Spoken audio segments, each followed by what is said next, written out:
Dan and Corey here, welcoming you into Libservative. The great fundamental issue now before our people.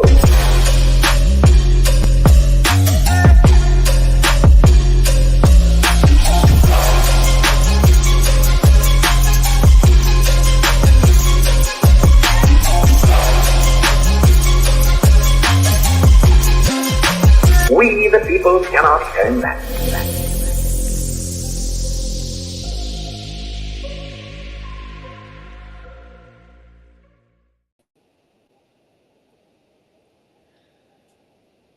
Oh, there's such a pause. Tiniest little block you'll ever see in your life right here. I can't even hear it. You can't hear it? No, I can't hear it. Oh, duh. That's a bummer. I don't know if the people can hear it, but I know they can hear it on the recording, so that's all that really matters. So if you're listening in podcast form, we appreciate you. I was just playing the Michigan fight song. Yeah, Michigan just beat the brakes off Ohio State down in the shoe in Columbus. You can't hear it. I don't know why anybody can't hear it. Doesn't matter. Doesn't matter. We're here. You heard it. You're happy. I heard it. That's all that matters is that I heard it. Yeah, big win for Michigan football on Saturday, right after we did our last show. Things have gone a little bit downhill since then, Corey. I had a fucking pimento fall out of my olive and into my martini, so my life is essentially over. And I have no notes. So here we go. Here we go. We going? Hold on. Take a little deep breath, fart a little bit. I think we're good to go now. There you go. Where do we want to start tonight, Corey? I don't know. Welcome in. This is Jesus Christ. How lost I am. This is how lost I am on tonight's show. I did not get my routine in. The pimento fell out of my olive. It's just been a rotten day. It's been absolutely terrible. I was at the Red Wings game last night. They lost in a shootout. So it's just been ever since Michigan won, it's like the universe is punishing me because I got the one thing I want out of every Thanksgiving season. And now it's time for life to go to shit once again. So anyway, he's Corey Walsh. And he is Dan Griffin. And I'm really bummed I didn't get to listen to the Hail to the Victor song. I know. Show's over. Get out of here. I'm really sure why you can't hear it. You can't hear that? Nope. Something's fucked up. That's me. I didn't hear it. Something's fucked up. That's right. It's just Libservative Podcast is found on all social media podcast platforms. Our website is podpage.com/Libservative. We can be found at Libservative on Facebook, YouTube, and Twitch, Instagram and Twitter at LibservativePod. You can find our transcripts at libservativepodcast.wordpress.com. Our TikTok videos can be found at Libservative Podcast, and you can reach out directly at libservativepod@gmail.com. Subscribe today. I just wanted to make sure we at least got one part right. We did. We got one part right. What's new, Dan? I don't know. I'm screwing with the settings. It's a bad time to do that. Anyway, I'll tell you what's new. Warzone 2 on the Xbox. I've been playing that a ridiculous amount to a point where I'm losing sleep at night because there's this new game mode called DMZ that's similar to Escape from Tarkov, and it's dope. Our video game nerds will appreciate that. Yeah, I like it. It's not me. Marissa and I have been watching. We started that Netflix series Wednesday, the Addams Family show. Yeah, is that any good? It is. I honestly expected not to like it very much, but it's actually really good. It's basically a detective show. The chick who plays Wednesday Addams literally does not blink the entire time.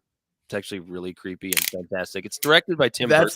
Yeah, that's phenomenal filmography right there. It's directed by Tim Burton, and Tim Burton is one of my favorite directors of all time. So, and you know what's funny about Tim Burton is he's like one of those guys that's super polarizing. People love him or hate him. There's no I think Tim Burton's okay. I love how everything he does has this dark, jaded, like Gilded Age-esque feeling to it, where it's like anything outside of the main character seems all shiny and bright. And then, well, that's what's interesting about him working on Addams Family projects is that the whole point of the Addams Family is that they're like these weird, creepy, scary people that live in the regular world. So it's really interesting to see like all the bright colors in the regular world, and then the people that are involved, the people drab. they're actually in the family are just gray and typical Tim Burton. You know what I mean? So 365 days a year, season of the sticks. I dig it. I love his like. I've always loved his scenery. I've always loved that like the art in the settings that he puts out. Like I loved his 2 Batman films. Batman 89 and Batman Returns are fantastic just because of the typical Tim Burton art form. So if you are a Tim Burton fan and you haven't checked out Wednesday yet, I as a huge Tim Burton fan recommend it. It is a little bit different than his normal stuff because there is kind of some like brightness and some a little bit more humor to it. I know a lot of Burton films have humor, but it's generally like a darker humor. Yeah. I mean, Edward Scissorhands, that was Tim Burton, right? Yes, it was. Yeah, like look how like I mean Johnny Depp's character was like super dark and stuff. But remember, he was in just super bright pastel colored neighborhoods. Yeah, that's true. That's true. Anyway, yeah, check it out if you're a Tim Burton fan and you haven't yet. It's a good couples show too. You know, like if you're with your lady, she'll enjoy it for different reasons than you'll enjoy it if you're a male Burton fan. For some Netflix and chill. Yes. It's a Netflix and chill type show. No. Oh. Are you speaking of the same type of Netflix and chill that the kids talked about 8 years ago? Not the kids. Fucking pedo. We'll get to that later on in the show, but I think we got to start in China, Corey. All right. The people doth protest too much, methinks. Xi Jinping, probably.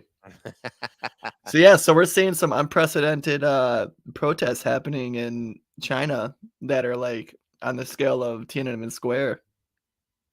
And people are pissed off about COVID, and they're tired of the draconian lockdowns, and they're tired of the censorship, and they're tired of the authoritarianism that comes from their government. And they're letting them know out in the streets at the risk of literally being killed. Where here you get a slap on the wrist for protesting. There you could probably just disappear forever. So I've been keeping up on this a little bit, but not like doing a deep dive into this because my original assumption was that like because you feel like this happens with these autocratic regimes all the time. There's like these like little mini uprisings and then they end up ultimately getting quashed.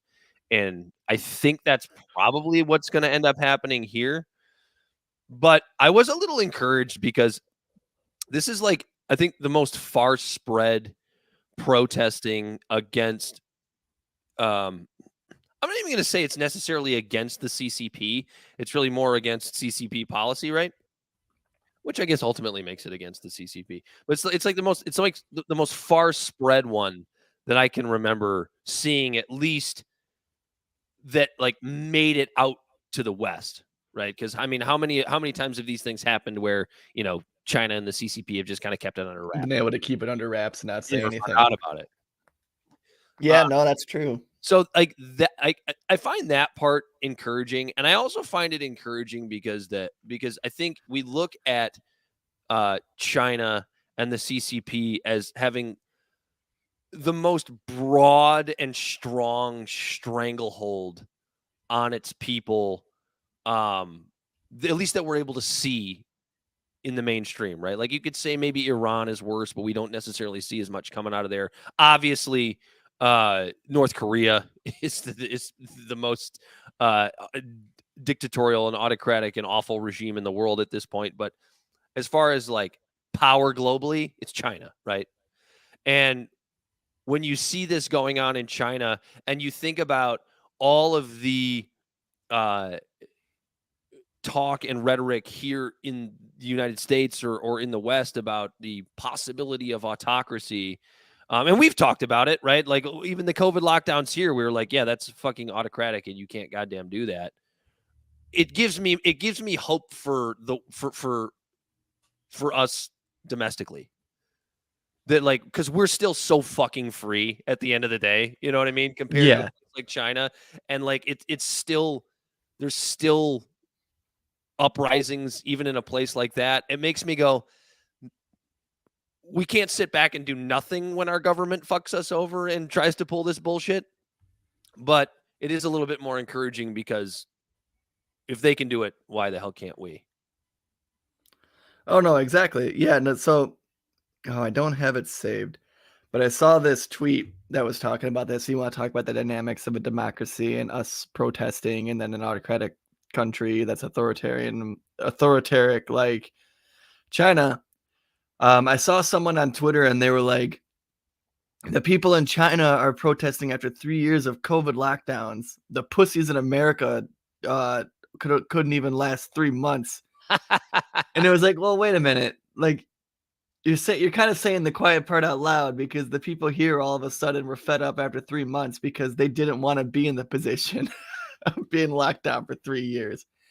And it also cracks me up that so many people now are praising the people of China for standing up to their oppressors in protests over the same exact thing that we called people in Canada and America racists and everything, and like tried to and took their bank accounts in Canada and like stifled their finances and labeled these people as racist and went after everyone here so hard for protesting the same damn thing. And it's insane how the media narrative can just flip a script or flip a switch and just change that just night and day. Well, yeah, because honestly, I can't even think of like a coherent reason why they would flip a narrative like that, because wasn't it at the time, like when COVID first started, it was like if you tried to say that it came from a lab, you were racist against Asians, right? Remember that? Right, but saying that they're dirty people who eat bats out of a wet market isn't racist. Right. It's just I don't understand the logic behind it most of the time, because we talked about the Iran protest in at the World Cup, last week, and it's like if you try to say that there are factions of Islam that are like really bad on women's rights and gay rights, you get accused of being a xenophobe or an Islamophobe. But when the actual people in Iran, or in this case, at the World Cup representing Iran, do it, now they're strong and brave. Yeah. It's like it goes back to, the book that we've referenced now countless times, Manufacturing Consent, just worthy and unworthy victims. Mm-hmm. It's all based on the narrative of what the media tells you who is worthy of being appalled over oppression, and the ones who are, it's like, don't even talk about it. And that's essentially, it seems like what's happening. Like, we're praising people for doing the exact same thing in China right now, who did the same thing here, and just because the timing, when at the time, people were like praising China for their lockdowns, mm-hmm. while the people here were freaking out, mm-hmm. not wanting to be locked down, and they freaked out, and then they helped move the scale and push it along and shorten the time span. You were an evil conspiracy theorist, COVID denier, murderer. Right. If you said that in, May of 2020 or hey, June, these lockdowns seem a little draconian. Just shut up and stay home. Yeah. Stay home, save lives. Heroes work here. Now you even have Fauci. Finally, it is. I mean, slow down, dude. It is December 1st of 2022. You finally have Fauci going, well, maybe it came from a lab. Maybe. Right. And not only that, like now all these different studies are coming out and how detrimental the lockdowns were to people. Like suicide rates are up, kids' education is down, violence and crime is just getting big in a lot of cities. It's just, we're seeing the negative effects of what a lockdown did to us. Like Jack. Oh man, the word's escaping me. The psyche of the American people. We're seeing the after effects of what happens when you isolate and lock everyone down. So just imagine what it's like in China. Imagine being locked down for virtually 3 years. Yeah, and The interesting thing is that, like, what's going on in China as far as these lockdowns, economically, it's actually good for us. I mean, A lot of it's reshoring happening. Yeah. Biden just accidentally stumbled into a dark room and found a win. What's this thing on the floor? He just found an economic victory because of it. So, I mean, look, I'm in support of it. Jesus At the end Christ. of what'd you just do? At the end of the day, it's probably not going to amount to much. I don't think this is going to be like some sort of giant uprising where all of a sudden the Chinese switch to, a democratic republic like we have here. But I mean, we've talked multiple times about, like, most people can only put up with so much oppression before they finally, rise up. And then usually the United States is involved in some sort of coup to to continue to push that, like we saw with a lot of what happened with the Arab Spring. What was that? I don't know, 8 years ago or whatever it is now. I don't even know what day it is today. So maybe we can expect to see some of that. Who the hell knows? Yeah, that's interesting because, like I was saying before we hopped on the show, all the Western countries, we were all protesting just a couple months into the like protesting, not necessarily just COVID.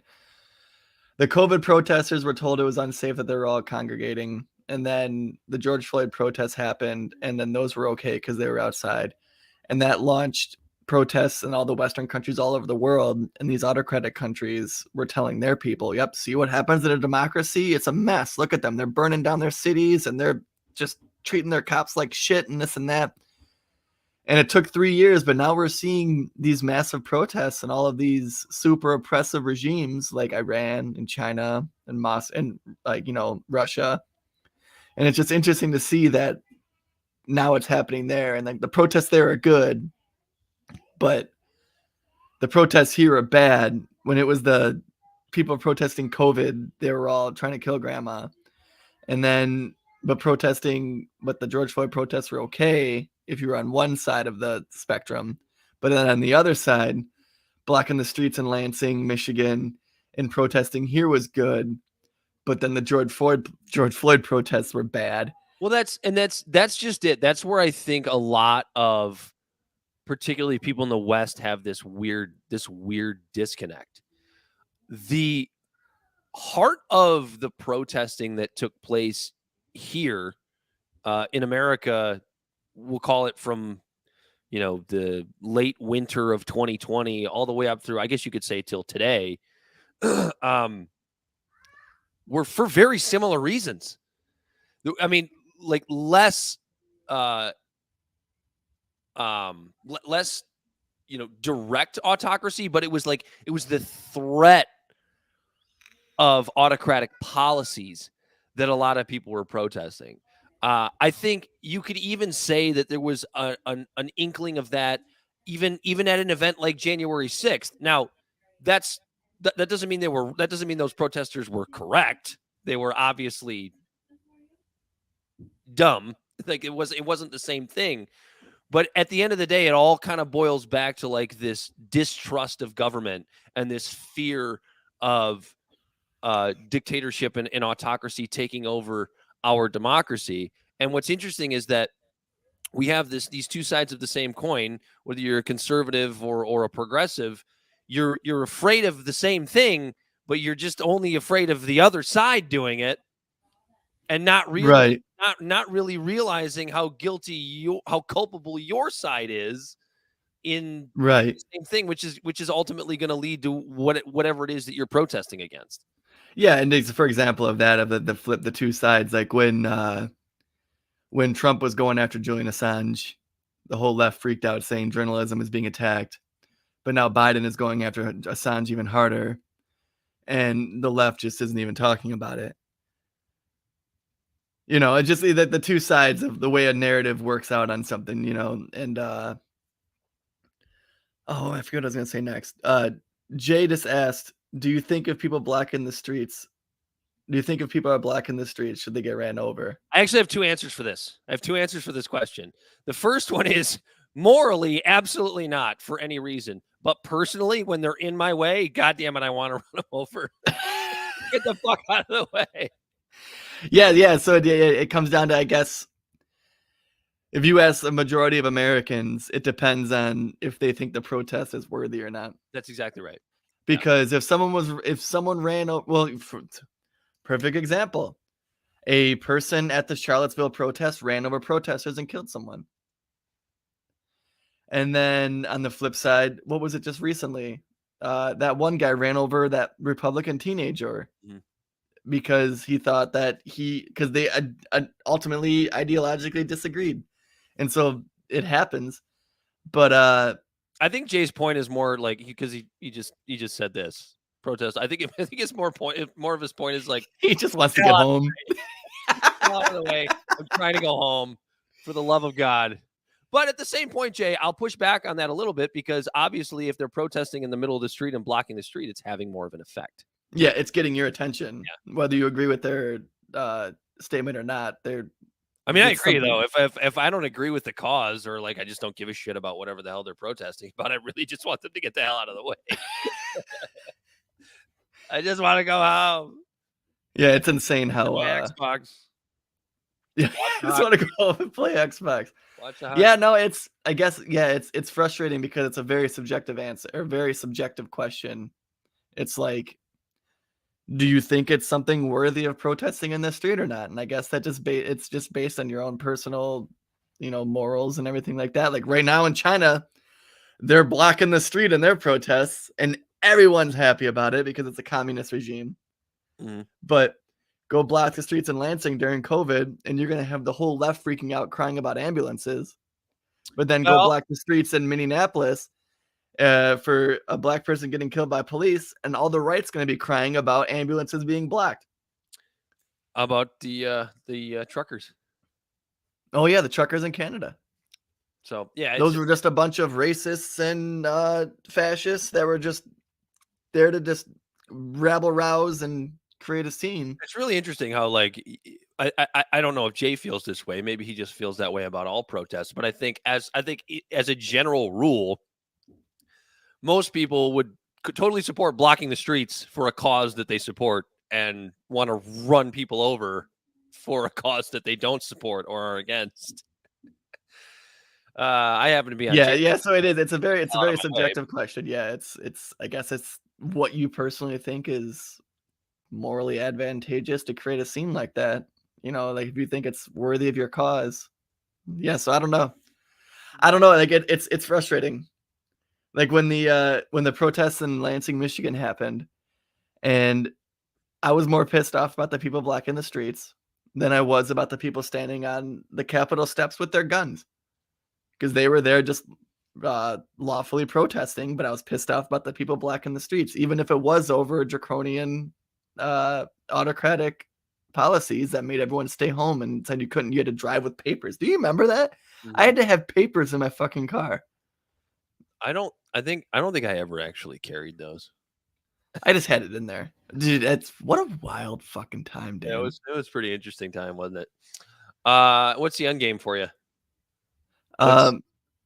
Sorry, say it again. What do you think the end game is here for these protests? In China, I know that the CCP is already starting to like backpedal on their whole zero COVID policy, but I feel like they've boxed themselves in a corner.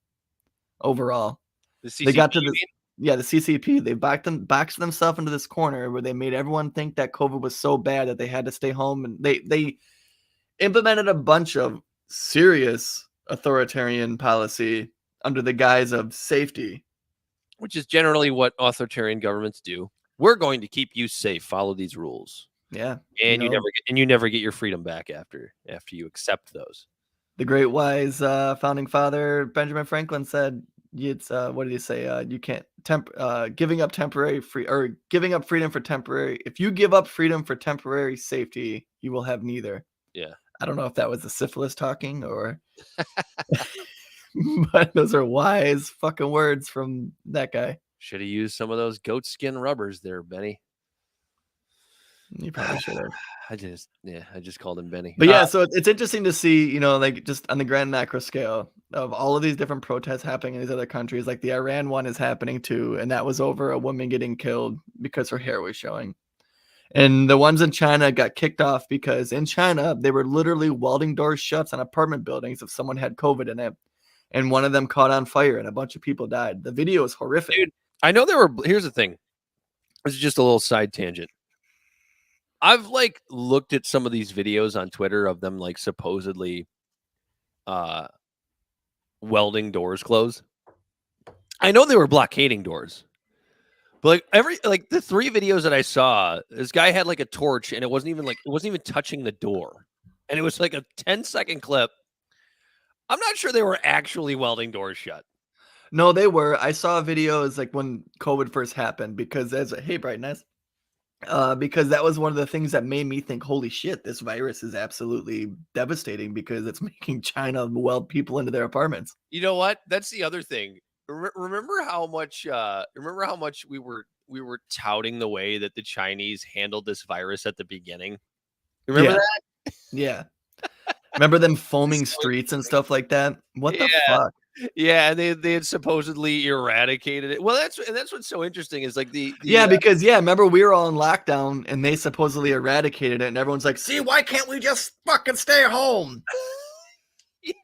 yeah. Well, that's because I mean, and anybody that you see, the blue check brigade, which is going to change ultimately under Elon, but that's neither here nor there. It's $8 a month. Still the same as of today. But the blue check brigade that wants to defend what the Chinese are doing, they are the very same people that are losing their shit over the way that we're treating different protests here. You know what I mean? I think that's what you were getting at earlier on. Yeah, absolutely. It's insane how the script is flipped. Oh man. Anyway, on to the next one. We're just a rock hurling through space with no rudder, Dan. We're all just trying our best. Don't I love it? Anyway, you want to move on? Yeah. Biden goes off the rails and backing unions. Biden Reagan, as what I like to say. It sounds like a name of Joe Reagan. That's too close to Joe Rogan. We don't want to do that to our good buddy Joe. Now, which Joe are we talking about? Yeah, it's like this is basic. I'm not going to say the racist or the racist. This is basic. Only one's really kind of racist. The other one, they just tried to fabricate that he was. Yeah. I can't believe Joe Biden hasn't accidentally said the N-word yet on camera somewhere. I just can't. He just says things like, poor folk are just as smart as white folk. Poor folks are just as smart as white folks. And Corn Pop, his good buddy Corn Pop. The kids used to touch my curly white hairs on my legs. My hairy legs. Yeah. Basically Joe Biden is my president. Are we allowed to say that Joe Biden is basically Ronald Reagan? Yeah, so for the reason we're saying that for context, in the 80s, when the labor movement was in a steep decline, there was one labor, it was the air traffic control labor union, and they were striking, I think, was it better pay or was it for the same thing virtually, just sick days and stuff like that. I forget what it was exactly, but they said they wanted to protest, and the Reagan administration basically said, no, fuck you.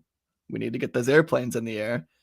And they said that it was going to be an unlawful protest or an unlawful strike, and they striked anyways, and Reagan just fired all of them. Fast forward to 2022, we have old Joe Biden, who claims to be the most labor-friendly president since Franklin Delano Roosevelt.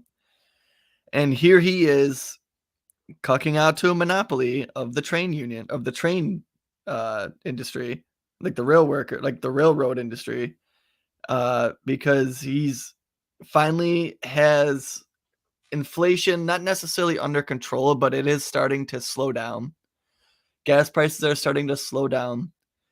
And what this would do would just spit in the face and completely negate any sort of economic gains that he has made under this administration, which are marginal at best. If we're going to be honest, it's still not as good as it was before he became president, but it's starting to trend in the right direction, and this would completely undo it.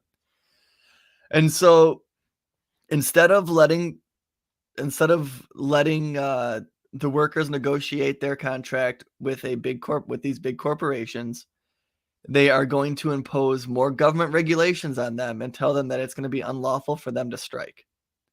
And now what's really frustrating about this is right now in our country, labor unions have a huge sway, and it's more popular than it has been in 50 or 60 years. I think it's almost 70 years that unions have had this popularity where the workers are rising up that tell the big corporations to fuck off.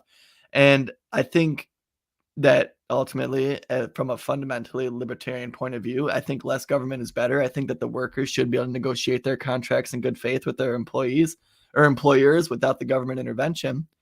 But we're seeing Joe Biden tell them that they can't do it.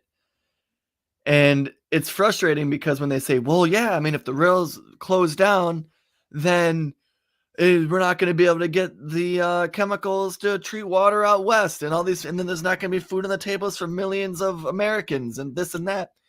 Pinning the blame on the workers who don't even want more money. They just want sick days.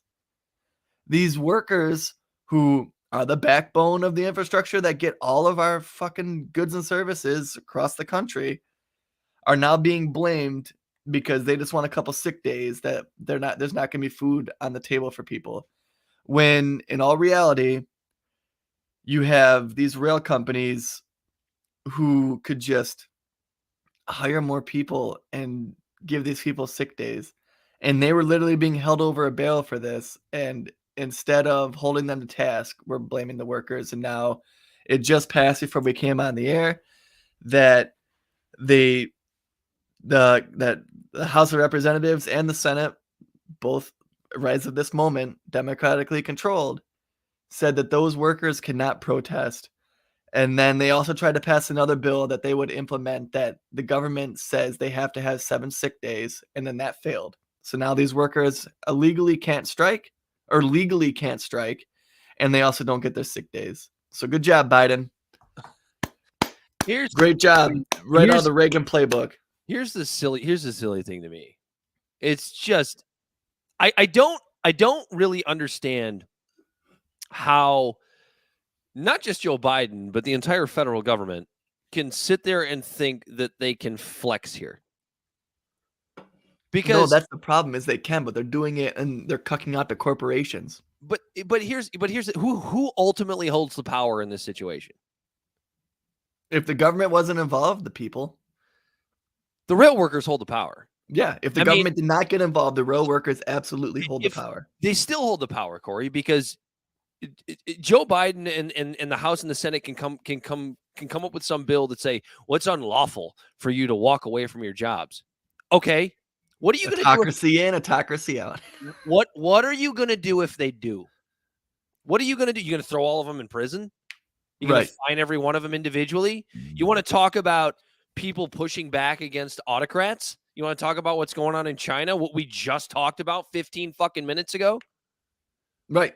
Like, do you really think? Shut up and get back on that train, boy. Do you really think that the American people are gonna have any sympathy for the federal government in this situation? Should they decide to, I don't know, prosecute rail workers for walking off the job simply because they want sick days? Right. And I don't think that necessarily get like prosecuted in any sort of civil court case or, criminal court case, but they would just get fired. It would be the same thing that happened with Reagan and the air traffic controllers. Okay. But what was I going to say? I lost my train of thought. Damn. Good luck, but good luck filling those shoes. I thought you were going to say good luck finding it. My train of thought is off the rails like this goddamn fucking strike debacle. I mean, good luck filling in the skills of rail workers. Like Joe Biden deep down has to know that if all these motherfuckers walk off this job, you fucked. And ultimately, at this point, out of spite, I hope they do. It's gonna suck for us. It's gonna really, really suck for us. But I'm 100% no. I behind mean, workers. honestly, there's a better case scenario here. I mean, they could call the federal government's bluff. I mean, hope they do. And I hope that's what this is. Or all this Because is about to be. shit like this has happened before. All right, so in the it was like 1910. It also involved the rail industries, and now we're talking about like what 3 or 4. There's like CSX. That's the only one I can think of right now. It's still one of those like multiopolies. You know what I mean? Yeah, it's like a duopoly. There's like 4 or 5 of them, right? Triopoly, a quadopoly. In 1910, Taft, the president, was he before or after Teddy Roosevelt? He was after Teddy. He was after Teddy, but what's interesting is he was actually a bigger trust buster than Teddy was. And Teddy ran against him for the Bull Moose Party, which got us Wilson, which fucked everything, and that's another story for another day. You're right. But so the Mann-Elkins Act of 1910 was something that was put in place, and it took away the rights of states, objectively, and gave it to the federal government. And they were regulating rates for shipping, goods across state borders. They wanted to make it to where it's a same rate, no matter what state you were in, because at the time, the rail company, based on the regulations in each individual state, could charge more or less as they passed through each state. And he wanted to make that more efficient, more fluid. And some of the rail companies were putting up a fight against it. So Taft sent in his attorney general and said, and like this was before they knew if the vote was going to get passed or not. His attorney general, I forget the guy's name, he went to these rail companies and goes, look, I can't tell you that this act is going to pass or if it isn't. But if it doesn't and you guys don't play ball, then we're going to have Taft coming at you for a trust issue, and we're going to break up all of your rail companies. And guess what? They fucking fell in line. I'm sick and tired of seeing it put on the workers. I'm sick and tired of seeing it put on the citizens, just like we said before the show started, like climate change. I'm tired of it being put on you or I for using fossil fuel vehicles and not electric vehicles, and it's our fault for climate change. Just like right now, it's the fault of the workers. They're the way the narrative in the media is right now is they're afraid of a slowdown happening with the rail industry because the rail industry thinks there might be a strike, so they're going to stop shipping shit around. And so it's the workers' fault. Fuck that. And that when I was at work earlier today, go ahead. The thing that is so infuriating about this entire situation is that it's the Joe Bidens and the Bernie Sanders and the squad that sit there and talk about the workers and the unions and how much they care and how much they deserve. And then they all fucking voted to make it unlawful for them to strike. Yeah. I'm sorry. I didn't mean to finish your sentence, but I'm getting more pissed as I think about it. Why? Because at the end of the day, it hurts the Democratic Party for the rail lines to shut down. Because then when all you need, Corey, and that is just the whole thing about the federal government and particularly the politicians involved in it just being more, just being honest about fucking anything. If Bernie Sanders or Joe Biden came out and said, we really support the workers and we're on their side and we think that they should get this these 7 sick days or whatever the hell it is that they're asking for, and if they don't get it, the rail lines might be shut down. And you know what? It's going to hurt the economy and it's really going to suck. And it's not the workers' fault. It's the big monopolies. Just that little bit of fucking honesty. But they can't do that because if they do that and Biden said something in some milquetoast statement like that. He's like, I always support the workers and I always support the label. But listen, folks, we're talking about people not being able to get water in California and this and that. And it's like, then hold the fucking corporations to task. You can't just pretend like, oh, I'm doing what I can. Getting involved is hurting the workers. What you just said is a beautiful example of why when conservatives try and sit there and talk about the Democratic Party being fucking socialist, you're dead fucking wrong. They are so much further right than you think they are. They're a complete, I don't mean to sound like Jimmy Dore here, but they are utterly anti-worker. They are utterly anti-union. They don't give a shit about the worker. And now we're at a situation where the Republican Party has an unbelievable opportunity to step forward and be the party of the worker. But what's the Republican Party going to do? They're going to do the same thing that they do every single goddamn time the Democratic Party fucking tease one up for them. They're going to swing and miss, and they're going to strike out again because they don't ever know how to take advantage of these situations because they are so worried about kowtowing to their little base, their tiny little base, that they can't just get broad with their politics. Well, that's the thing is their base. You're talking about if we want to talk about the Democrats, their base isn't the working class anymore. It's the elitists and rich people on the coast. That's why they're not socialists. They're just not. Yeah, they're not. Workers were asking for a handful of sick days per year. Biden and the Senate said no. And it wasn't as if workers were asking Congress to intervene on their behalf. No, this was the White House and management and union bosses teaming up to use federal law to force workers to accept contracts that they rejected in negotiations. And then people in D.C. wonder why working Americans think the system is rigged. Who do you think said that? I'm going to guess it was a Republican. That's Josh Hawley. Yeah. And he's right. I wouldn't have never guessed Josh Hawley, but right. No, he said, he voted yes for the 7 sick days and he voted no for the intervention. Interesting. Isn't that interesting? Right. Yeah. Isn't well, you see the GOP is positioning themselves. Hold on. Isn't that interesting that Josh Hawley is to the left of Joe Biden on labor? What are we talking about here? Technically, the whole vote, all the Republicans were. All the Republicans voted no. All the Democrats voted yes.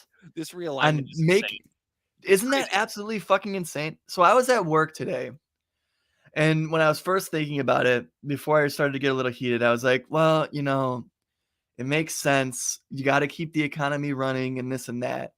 But no, as I think about it more, no, fuck that. This president told people they can't protest for their rights, when in all reality, less government was going to get these people their fucking rights, and more government stopped it. The pro-union Democratic Party told unions they can't protest. You look like you just talked yourself into a brain melt. Like your brain melted as you said that. Yeah, because it's just what the fuck? What the fuck? We saw the biggest resurgence of unions forever, and I was here for it. Mm-hmm. Yeah. And it's just pulled the wind right out of the sails. And the other thing too is, Corey, it's been mostly quashed by what? The media. I mean, when's the last time CNN or even MSNBC talked about Amazon strikes or Starbucks strikes? These supposedly, leftist outlets, right? Like that's what frustrates me so much about the way conservatives talk about Democrats or even talk about CNN or MSNBC. It's like, they're not fucking leftists, dude. They're just not. They're corporate fucking beltway bureaucratic sellout assholes. They're not leftists. They're awful for different reasons than being leftists. Yeah, it's fucking gross. Like there's so many tools in his toolkit he could have done, but he just went the most politically convenient way because he doesn't want his gas prices going back up and he doesn't want inflation to go back up. Yeah, at the end of the day, it's all about 2024, right? It's all about like what does the moderate think? That's at the end of the day. What does the moderate elitist think? Right. I don't even know if it necessarily needs to be an elitist, but like what it in a fucked up way, it does make sense, right? Because we look at the polling and it's like, what do the American people care about? It's like they care about the economy, they care about gas prices, these are the kinds of things they care about. And Joe Biden with a scenario like this is governing like he knows that that's what the American people care about. But then when 2024 rolls around, what do you think the Democrats and Republicans, doesn't even matter, are going to campaign on? They're going to campaign on culture war bullshit. Yep. So it's like And the you're making Republicans are going to be able to come out and say, we voted no against the government intervening in your strike. You're making the wrong decisions on the issues that actually matter now when you just had a midterm, if you're Joe Biden and the Democrats, that ultimately turned out to be a pretty significant win. I mean, probably the best loss you could ever ask for. Right. It was like an OT loss. They still got points. Yeah, it was like an OT loss in hockey. They still got a point out of it. And I don't know. It's just every day it changes, and it boggles my mind how they just, no matter what it is, no matter what the scenario is, no matter what the public perception is, they always get it wrong. They get it wrong every time, every single time. Right. And then Republicans can't even come in and take advantage of it. And that is why this two-party system is fucked. And that is why every single episode, at least once, you're going to hear at least one of us say, it's just like, enough with this bullshit. Yeah, it's just sad. You know, like there was this literally, do you think this is the end to the union movement right now? This just sends a huge message that it doesn't matter if you're a part of a union or not. It doesn't mean shit that the government can tell you not to do it. I mean, it's sad. It's sad to say, but like, maybe it's just the cynic in me. But I think it might be because we've already lost anybody, including us. Like, let's be honest, Corey, you and I haven't been any better on like reporting updates on the Amazon strikes and the Starbucks strikes. Obviously, the mainstream media isn't going to do it. I mean, even publications that were covering it hard, you know, even people like Jimmy Dore, that, like, I mean, he's basically, hey, I haven't heard him talk about it in months either. It's just so weird how these things just cool and go away. And then that is exactly what these Beltway elitists want. They don't care how it goes away. They don't care who's right or wrong. They just want it to go away. And eventually, somehow, they always win. And it always goes away every time. Yeah. This is a huge blow to the worker. It sucks. And what pisses me off the most is how it's when Biden, his justification is there's not going to be water in California, and that's the worker's fault. Well, that's the worker who just wants 7 sick days a year. Corey, that's the bullshit that they always pull. If this happens, people will die. That's always what they do. Dude, and I almost bought it. I was at work today just like, oof, I wouldn't want to be in that situation. Could you imagine trying to choose between those two options? It's like choosing between a bucket of shit or a bucket of piss. But no, it's pretty crystal clear. Just stay the fuck out of it. Corey, all he had to do is say, you know what it is at the end of the day? It's a bullshit sales pitch. It's always this like doom and gloom sales pitch. You see it all the time. You know where you see it most often is in like the diet and exercise industry, right? I guarantee you anybody who's listening has seen these somewhere on YouTube or Facebook or Twitter or Instagram. You see these ads from these workout companies that are like, I have this secret ingredient for why you can't lose weight. And you're fucked without this one ingredient. You'll never lose weight. There's something wrong with you. There's something wrong with your body. And if you don't buy this product, then you'll never lose the weight you want to lose. And the way that our government pitches this doom and gloom bullshit is the exact same type of sales pitch. They convince you that you have to have this thing. And if you don't have this thing, you'll never be happy. And then you get that thing and you're still not fucking happy because it was bullshit from the get-go. Yeah. It is. It's just frustrating to where it's like, is that all it is? Just frustrating. Just an apathetic response. Yeah. You know, it's all Biden had to do. It was, in the messaging, like, I support these workers.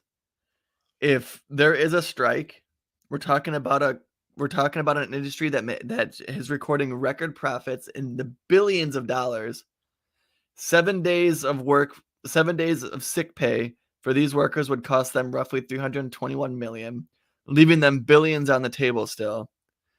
And as if I was the president, I stand with the working man. If these guys actually try to play hardball and not give these workers this simple request, then maybe it's time to look into the monopoly of the railroad industry, because that's who this is ultimately on. But no, instead he just fucking blames the workers. Yeah. Well, I mean, if they strike, then geez, there's not going to be water for people in California, folks. Like, fuck you. They get just. Guess you better get FEMA involved. You think he took down his FDR photo in his office? Fucking better. Not at all. He's gonna be that. He's supposed to be the new FDR, Corey. That's what he said. Next FDR. You know, we should have saw the writing on the wall when he was talking tough about the Amazon union strikes or the Amazon union like plans, and he's like, go get him or whatever. And then his press secretary came out and was like, well, he didn't really mean that. No. The writing was on the wall then. We should have saw it. We should have known that he was going to cuck out to a corporation.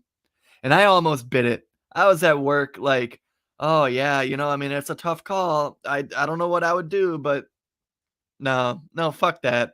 You could be busting up these monopolies. You could be playing real hardball with them, being like, fine, you want to do this, then it's game on. My attorney general is going to come after you hard. But no, blame the people that just want to see their kids. Yeah, I mean, the monopoly thing is because remember, let's really drive that point home. These guys weren't striking over more money. Mm-hmm. They were striking because they wanted sick days to go to the fucking doctor. Yeah, and Biden comes out and goes, well, we can give you 1 day. What? I mean, and then I said, then Biden and the tentative deal. Remember, Biden was I'm questioning Biden. Like, what? 1 day? Yeah, what? 1 day? Yeah. All right, let me plan being sick on December 6th, next year. It's gross, dude. It's so weird. It's gross, and you're seeing the Republicans position themselves to be the party of the worker. They're going to fuck it up. They're going to fuck it up. They're going to fuck it up because if it's a bunch of Josh Hawleys, they might. I mean, the voting, but what? I don't know. Will they? Because they didn't fuck it up with the one vote. Like, let's just say Josh Hawley takes this and he actually runs with it, and he becomes like the Republican version of Bernie Sanders or something like that. Him and Marco Rubio both. They're all out there. Now, I don't know like how much like Marco Rubio says the railways and workers should go back and negotiate a deal that the workers, not just the union bosses, will accept. But if Congress is forced to do it, I will not vote to impose a deal that doesn't have the support of the rail workers. Look, here's the thing. If people like Josh Hawley and Marco Rubio and whoever the hell else decides to join this movement and the Republican Party, if they're actually serious about this, I will support them in that. Yeah. Here's the thing though. Here's what'll happen. I'm not red v blue. I'm left v right. Republicans take power again. What happens? Do they turn into what Bernie Sanders and the squad have become for the Democrats? I would venture to guess, yes. That's exactly what'll happen. That's why they'll fuck it up. Whenever one of these parties tosses a softball to the other one, they swing and miss every single goddamn time. I cannot see why this will be any different. And we need to remember December 1st at 8:25 p.m. I predicted that that's going to happen when we're talking 5 years from now about how the Republicans squandered this opportunity, and they'll toss another softball up to the Democrats. They'll swing and miss, and around we go, Corey, until we all die. So why in the hell are we still talking about this? This is our last episode. Good night, everybody. Oh, man. What's next? You want to talk about Assange? You want to talk about pedophiles everywhere? Well, how far in are we? 53 minutes. I think we should go with pedophiles everywhere. I think we could potentially save Assange if we had to, because that's that's a good one to save. We can let that one marinate a little bit. But real quick, this little cliff note. When we were sitting there talking about that, people are like, they were really just nonchalantly just talking about pedophiles being everywhere. Just real quick though, just throw it out there. Right now, Julian Assange is still trying to be extradited to America over being just a journalist under who would be protected by the First Amendment. And it started like Obama said that he didn't want to go after him. Trump went after him hardcore. Biden's attorney general and his administration is still trying to go after him and convict him. And he's in Britain right now, and they're trying to extradite him here for the Espionage Act, which is a super, super overreach on the Constitution. And we'll get into all of that next week. I suppose. Yeah, I'll just say Cliff Notes version for right now. The New York Times is kind of like backhandedly backing up Assange now because they understand that if he Because wasn't they prosecuted, published all of his work. they get held account. They have to be held accountable too. They're starting to So there's a understand. possibility of a notch in the belt for freedom in this country that's coming around the Freedom. corner, and we'll talk about that more next week. That has very little to do with pedophiles, but maybe more than we realize. So Everywhere. Balenciaga, Dan, or however the this is fuck you. you say it, I have a couple zeros short on my annual salary to afford anything from them. Yeah, this is honestly like I barely even knew anything about this company because it's beyond my price range. It has absolutely nothing that I would ever wear or buy for my fiance that she would ever want to wear or carry around in handbag form. You got into this a little bit deeper than I did. I have my opinions on it, so I'll kind of let you set it up and we'll go from there. Yeah, so Balenciaga, I don't even know how to say it. I think I'm saying it right. Balenciaga. Balenciaga. They are under fire right now because they recently had an ad for some children's clothing, and the children were holding teddy bears that were in BDSM attire. And it looks very pedophilic. And that's not in that part right there isn't just in its own little bubble. There's other ads that they had, like one had images of the oh man, I just had it. Don't you hate it when The just court case, right? a court case of Williams versus damn it. You know, Williams you versus have United everything queued up and then ads pop up. But anyways, there was a court case about pedophilia, like virtual pedophilia versus real pedophilia that was on the that was like a court case that came out in like 2006 or whatever. And it was in one of their ads on a table behind a kid.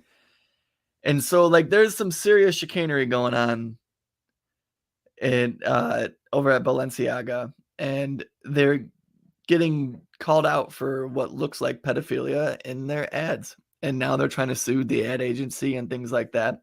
But do And you trust websites like factswithaz.com? They're spreading this stuff all around. oh, absolutely, Dan. I throw on that tinfoil hat and I get on there and I start reading it. Wait a minute. What about hollywoodunlocked.com? Or hold on, I saw another really good one. Oh, where the hell did it go? What is it? I had a really. Oh, here we go. Realfactsamerica.com. That's where I get all my news from, boy. That's the blast. So what even got me really going on this was I saw a meme shared by Babylon B, and it shows the Balenciaga scene with the BDSM bear and all of this shit on the table, and in the background they photoshopped a My Pillow in the background, and it says celebrities cut ties with Balenciaga after My Pillow spotted in photo shoot. And so it had my mind reel a little bit, and I wrote that up. It's funny on the surface, but let's talk about it. In a country like ours, where everything is so overpolarized, it leads us to a place where if there is any inclination of wrongdoing that isn't discussed in the proverbial town square, it is picked up and ramped up to the point of inconceivability in extremist conspiracy theory circles. When things like the Balenciaga debacle happen, people who are backed into their ideological corners are either blaming one sect of the country, claiming this is proof that everyone they disagree with is a pedophile, or they are outright ignoring these disgusting images for fear of giving the conspiracy theorists credence. How do these tears in the fabric of our society get repaired? Listen to Libservative now. That's what it says at the end. But Corey, it's very much the, it's just like the sort of religious argument that you might have on the left and the right? Like somebody on the left might be really, really willing to point out extremism in Christianity, right? But we can't point it out in Islam because those people are brown and they're on our side, kind of thing. This is just the same. This is just, to me, something very similar to that. Yeah, it's just on a macro scale, just groupthink. Yeah, you can't. So let's set it up then. So if you're on the right and you see this story, you're going, see, this points out that Pizzagate was real. And, all the All elites those Democrat are all elitists. pedophiles, every single one of them, they're all pedophiles, but not our guy. Not Donald Trump, Right. who was also photographed with Jeffrey Epstein. Ignore those pictures with Donald Trump with Jeffrey Epstein, but this picture with Bill Clinton and Jeffrey Epstein just proves that Bill Clinton was a pedophile, which I'm saying he probably was, but I'm also saying that Trump probably was as well. And it does. It gets picked up and ran because it's not talked about, and then it creates this feedback loop that because it's not talked about, obviously there is something going on there. And then everyone starts lifting up rocks, and then it just creates these crazy, crazy conspiracy theories around it to where, let's be real, there obviously is some sort of elitist pedophile ring, like the fact that Jeffrey Epstein had all these people in his books and on the Pedo Express going to his island. And Ghislaine Maxwell just got booked for 20 years for being a part of human trafficking. Right. And even though you don't know the list. Does that mean that every single person that fraternized with Jeffrey Epstein was a pedophile? No, I don't think it means that at all. I don't think it, everybody who was seen photographed at a party with Jeffrey Epstein isn't automatically a pedophile. Now, you don't get to pick and choose who those people are based on your politics. Like, you don't just get to go, that's the issue. Bill Clinton did it, but Donald Trump didn't. People are picking and choosing who they think is the pedophile based on their politics. And what that does, it just creates a bunch of noise. Meanwhile, human trafficking in our country and the hypersexualization of children is a big deal. Mm-hmm. Yeah, I would agree. And you and I. But when you make it to a party politics thing, it just creates this polarization. For example, around this, what's her name? Kim Kardashian just comes out with this milquetoast statement saying, like, I'm gonna reevaluate my relationship with Balenciaga. So I'm gonna throw one of the pictures up here. Don't worry. Trigger warning. It's not like. Don't worry. There aren't. Oh, great. Here comes the FBI. This is an actual child porn. Everybody relax. But I just want people to kind of see, like, at a minimum, it's fucking weird. Like, if you haven't seen it, at a minimum, it's really, really weird. I mean, this is like a redheaded. I mean, what do you think she is? 4 years old? Yeah, 34 years old, maybe. I would never ever buy my kid who's 3 that bear, and I would never ever take a photo like that with him. Yeah, like she's like, it's not for anybody who's just listening. Like, she's not naked. This isn't like literal child porn. No, she looks like she's in a large adult male t-shirt. Yeah. Like there's no skin or anything like that. But like, what was the point of this messaging? Yeah, that's the thing. It's like, it's just at best, it's just really weird. And at worst, it's borderline sexualizing a child. That's how I would categorize it. Yeah. I'm not, like, when I look at this, I'm not like open, like really offended by it, but I'm like side-eyeing it, like a little, like, what message are you trying to convey with this picture exactly? And that's what makes it super weird. Like, if this was some like art gallery that was trying to give a message and it wasn't like an open advertisement for a product, maybe we could have a little bit more of a nuanced conversation about it. Right. But that's clearly not what this is. This is an advertisement of a girl holding a teddy bear in fucking bondage. It's very, very, very, very odd at best. I'll take it off the screen for anybody who's cringed by it. It is weird. It's really fucking weird. And that's what's frustrating though, is like human trafficking, like Michigan where we live, human trafficking is it's like we're a hot spot for it. We're on an international border and things like that. Like, we absolutely 100%. I stand behind the statement, protect our children, just like I stand behind the statement, Black Lives Matter. Now, the organizations that are bastardizing these movements and making money off of them and stuff like that, fuck them. But it goes to the simple fact that we have an issue of pedophilia in our country. For example, we were just talking about Kitna right before we started the show. One of the quarterbacks from Florida was getting busted for distributing, which we don't really know what it was exactly. We didn't reach into it too much, but these things are happening. The guy, what's the Subway guy's name? Jared Fogle. Yeah, Jared Fogle. Like, pedophilia is a real thing, and it should absolutely be stifled in every single aspect possible.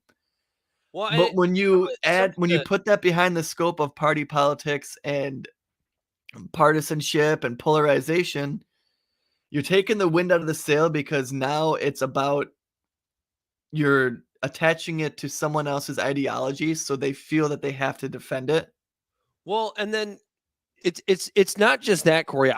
You're right, but I would extend it out to this idea that you over evaluate everything, and not you personally, but like, when you have these ideas, and you're so convinced that there's literally a pedophile behind every corner, around every corner, that's going to kidnap and rape your kid.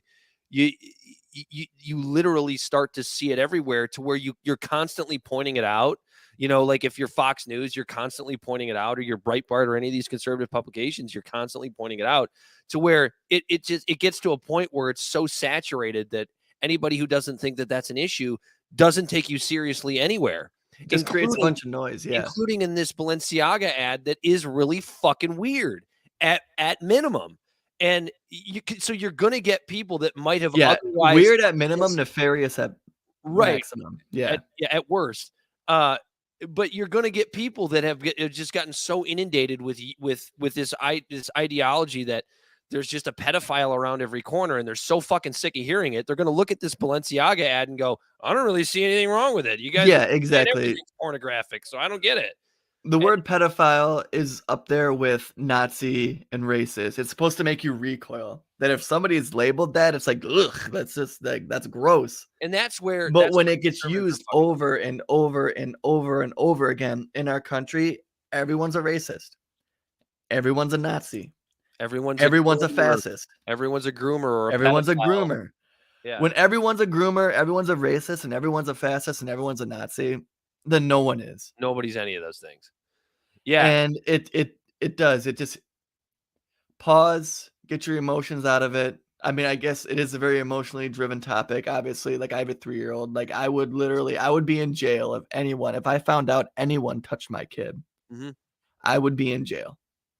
I would be behind bars.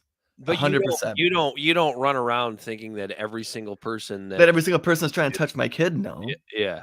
It's like I promise you there is groomer rings and things like that. We obviously know this because of Jeffrey Epstein and Ghislaine Maxwell.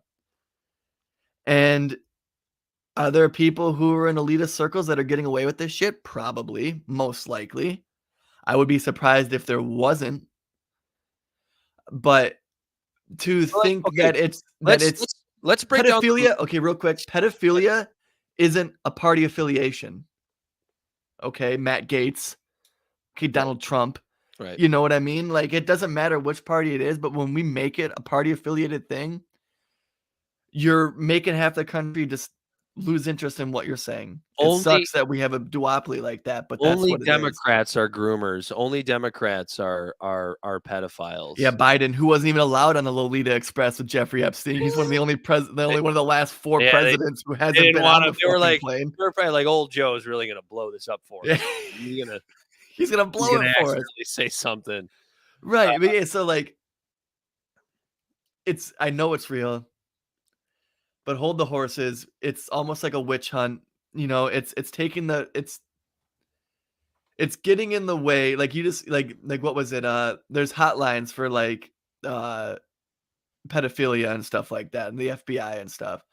And you hear these reports of their phones are just clogged up with calls because everyone thinks they're seeing a pedophile everywhere they go. It's like, well, there's a witch. There's a witch.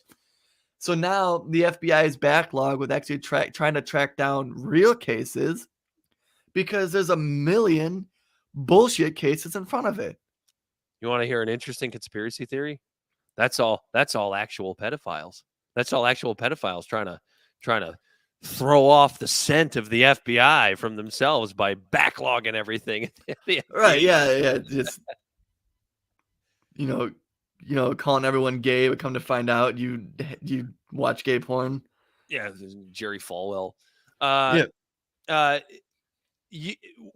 thing we were talking about with regards to this prior to the show was, if you want like a great example of the other side's pedophiles, but not me, you get a lot of this, like this new equivalent of what I would call of the satanic panic of the 80s, which is drag. right? A drag queen in every school that our brilliant Dana Nessel, Attorney General in Michigan, got caught saying in jest. She wasn't being serious, but this whole idea that like drag queen story hour and like all these drag queens and these and it ends up extrapolating into actual trans people and homosexuals, that they are grooming all of our children.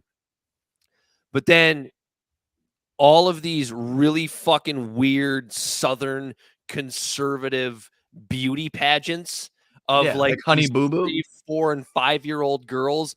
That's okay. Yeah, like sexualize these 3 and 4 and 5-year-olds and put them in clothes that a 16-year-old that would make a dad pull out his shotgun if his 16-year-old was wearing. Corey, it didn't take us 2 seconds when I asked you the question pre-show. What is more creepy and more pedophile like? Taking your child with you, your kid, to a we'll call it a family-friendly drag show, which is just a man dressed in drag, being funny. Maybe you play games or whatever. What's more groomer-like behavior? That, or putting your daughter in one of these fucking over-sexualized beauty pageants? It didn't take us more than 2 seconds to agree. It's the goddamn beauty pageants. Yeah, no, absolutely.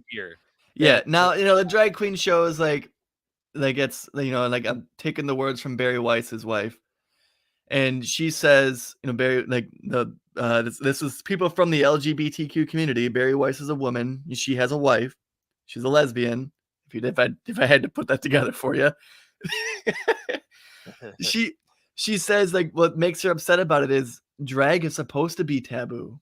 Yeah. It's supposed to be sexy and fun and kind of fun, like, and like, ooh, I'm not supposed to do this. Yeah, it's supposed to be bourgeois, and they're wearing it's like burlesque and all this stuff. Like that's what drag is. It's getting like milk toasted and put into mainstream and ruining the taboo of it, because that's what it initially was, by just bring it into mainstream media. It's one less thing of a counterculture that people can use to revolt against society. I've it's been a long time. It's been like 6 or 7 years, but I've been to drag events. I've been to drag bingo. Like, yeah, drag queen bingo. It's fun, and it's definitely sexual, but this particular event was an event for adults. There weren't children there. So like, I don't know. I think there's a weird satanic panic going on with the with the whole drag thing. Vegan Pretty Feet just said they also have child drag shows. And so that's interesting you say that, because I've never seen that, but I believe it. And me and Dan were actually talking about that right before the show too, that like the drag queen, or the drag queen library story hours and stuff like that. We were talking about how like the kids themselves, they probably could give two shits. It's the parents trying to virtue signal, showing themselves being inclusive, bringing their kids to these things. And I feel like that's almost the same thing, that it's like, look at me, my kids, we're pro LGBTQ, we're family friendly, like we're all about openness and being open-minded and stuff like that. Trying to show how progressive they are. Yeah. And it's just like any type of like cultural family who makes their kids do all the homework to show that they're successful parents because their kids have all A's and things like that. It's just, I think a lot of that is the virtue signaling by the parents, not necessarily the kids. Yeah, I agree. I 100%. But I wouldn't put my kid in a child drag show, just like I wouldn't put my kid in a beauty pageant. Like it's so fucking frustrating how everything has to be sexualized. I have a 3-year-old son. He sees his mom putting on makeup and painting her nails. So he says, I want to paint my nails. We don't sexualize it. We just put some paint on his fucking toenails. Yeah. You know what I mean? Like and we don't say, well, this is what girls do. Do you want to be a girl? Or like, oh, boys don't do that, because a lot of musicians and boys do. It's weird that it's sexualized. Yeah. That's what makes it fucking weird. Putting paint on your body isn't weird. We've been doing it since the Mayans, and, like every culture has done that. It's sexualizing is what makes it weird. And that's the thing. That's the satanic panic part of this. That's where like people on the right are so overly cautious and concerned about it that it's almost like on the left, people calling everyone a racist, right? Like if I'm, obviously people can see me on camera. I'm a white guy. If What? I'm listening to rap in my Silverado and singing the lyrics, and somebody sees that on video and they go, "You're culturally appropriating the black culture." What are you dropping N-words in the car, Dan? Well, maybe sometimes. Not I in never context, of course. Dan's like, I never ever say the N-word unless I'm by myself in the car listening to Biggie, and then a black person cuts me off. Don't you dare put that evil on me, Corey Walsh.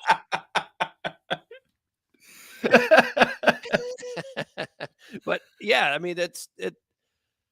It's just this overuse of like groomer is just such a gross word to me. I don't like it. I think it's utterly overused when in contexts where it shouldn't be. I don't think that making the decision as a parent to take your kid to a family-friendly drag show, if they really are family-friendly, is it's not necessarily something I would do, but I don't really care if you do it. Like if you told me, "Hey, we're taking Corey to the drag show down at the library, Sterling Heights Library over here. Read some books," I'd probably make fun of you in jest off air, but I wouldn't actually. No, give a shit. What if I dress up in drag and read to my child?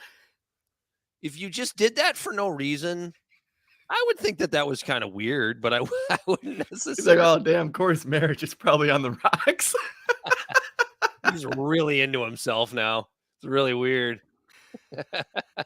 Oh, man. But like, yeah, it goes frustrating. It goes that too, though, Corey, because like you have all these attempts to like make things seem bigger than what they are. There was an example of a story that I can't remember how long ago it came out, maybe a month ago, about a drag queen story hour, and there was this guy dressed in drag reading a book with his legs open and a skirt, and they put like they like blurred out the crotch to make it look like he was like exposing his balls and cock when you really couldn't see kids. Anything. Yeah. And I'm pretty sure it came out that like he was like just wearing biker shorts or like bike shorts or something like that. Like his balls and cock were not showing to these kids in a library. But like it's like and like the left does that shit all the time too. I'm not trying to say that this is only like a right-wing thing. They always try to like make these stories. Vegan said, "Well, if you take your kid to a strip club." What if you take your kid to a strip club? Yeah. I almost wanted to say, well, there's a difference because in one scene the boobs are fake and in the other scene the boobs are real, but that's probably not true either. And in the other scene, yeah, well, that's true. And in one scene, the body parts are actually exposed. It's a little bit different. Like me personally, I wouldn't do either. Yeah, I mean, you know what I mean? Like my kid's over here watching Peppa Pig making jokes about stepping in muddy puddles, and don't get me even started on Peppa Pig because I think it's fucking terrible. My kid is playing with cars. Like he doesn't need to be swayed in some sort of virtual signaling like act. Oh, you mean you're going to teach your kid to be a free thinker? What a concept. I'm going to do my damnedest. It's just it's absolutely insane that like, and that's the thing too, is like in this huge push to not sexualize our kids, we're sexualizing our kids. Yeah, some of us even doing it by accident. Stop going into pizza places trying to shoot the place up searching for pedophiles. Stop thinking people are only pedophiles based on their party affiliation. It happens. Right. Let's take a pause and a breath and collectively talk about how child trafficking is bad regardless of party, and that let's focus on that. That's like the what was it called? But it is weird that a lot of celebrities did not come out against Balenciaga about this. Yeah, they're kind of trying to. That is kind of weird. I mean, they make a lot of, especially the Kardashians, they make a lot of money. She's going to reevaluate her relationship with Balenciaga. But you brought up the Pizzagate thing, and that is the perfect example of overplaying bullshit that does not help your story with people that don't believe you. Like Jack Prosobiec or whatever the hell his name was from OAN going in with his camera phone and being like, can I go in the back? I need to see what's in the back. And the restaurant worker's like, no, fuck you. We're cooking pizzas back there. Like you can't go back there. And him being like, well, this is really suspicious that they won't let me into the area that's heavily regulated by the FDA. It's just like now when there actually is like a child pedophile ring that really exists, because you did that bullshit, nobody's gonna fucking believe you now. Right. Yeah. And it goes back to what I was saying about how, like, and that's what's frustrating is like, because you remember what led to that was the emails talking about hot dogs and pizza and all these really fucking weird emails. Yeah. That came out. And when this stuff isn't discussed openly and honestly, regardless of party affiliation in the news, all it does is leave room for conspiracy theories to run wild. And we really need to work on that as a society and like focus on this and talk about it and stop looking at it through a lens of party politics. Mm-hmm. That's how we solve this issue. That's how we really fucking save the kids. It's not elitists on the left that are just doing this and the ones on the right are fine. Or it's not just the elitists on the right and the ones on the left are fine. Because you want to talk about drag queen? Look at Peter Cawthorn wearing bras. You remember those pictures that came out? Yeah. Yeah, he talked a little bit too much about his party, and they made him look like a fucking weirdo. Madison Cawthorn. Madison Cawthorn, not Peter Cawthorn. Yeah. But you understood what I was saying. You ableist. He's the guy in the wheelchair, right? You can be drag and be in a wheelchair, I guess. I'm not being an ableist. It's just not quite as sexy. I'm the ableist. Wasn't Ben Dreyfuss saying that he wouldn't invite someone in a wheelchair to his orgy? And everyone freaked out about him and calling him an ableist. And he's like, I'm not an ableist. He goes, well, what is he going to do there? He's like, can we maybe like stop talking about the ableist part and start discussing the orgy parts? It's just so funny, like master troll. I'm running out of gas, Dan. I know, me too. I got to take a leak. This was a fun show. I had absolutely no notes, so I apologize to anyone who thought I was underprepared for this episode, but I think we did pretty well. I think we should do this more often. I think once a month I should come into a show with no notes and we just roll. We could just go back and forth and do that and just get each other's hot takes on every situation. Yeah, but then I don't want you to rely too much on me. I'm a little less reliable than you are in that regard. Anyway, we do have, by the way, don't forget to mention the new website. We're now libservativeshow.com. So you can find yeah. Let me update that. That'll take you to our pod page where you can find all of our content, all of our backlog. As Corey updates that, he's going to tell you everywhere else you can find us. Libservative Podcast is found on all social media and podcast platforms. Our website is libservativeshow.com. We can be found at Libservative on Facebook, YouTube, and Twitch, Instagram and Twitter at LibservativePod. And you can find our transcripts at libservativepodcast.wordpress.com. Our TikTok videos can be found at Libservative Podcast. And you can reach out directly at libservativepod@gmail.com. Subscribe today. Reach out. Give us some topic ideas. And if you have one that we think is good, we'll give you a shout out on the show as we discuss it. And if you give us a 5-star rating with a creative comment, we will read that on the show as well. What do you want to hear us discuss? Because we're just a couple of intellectual idiots fostering political and cultural literacy, trying to navigate through the political noise. He's been Corey Walsh, and he's Dan Griffin. This has been Libservative, and until next week, we are out of here. Peace.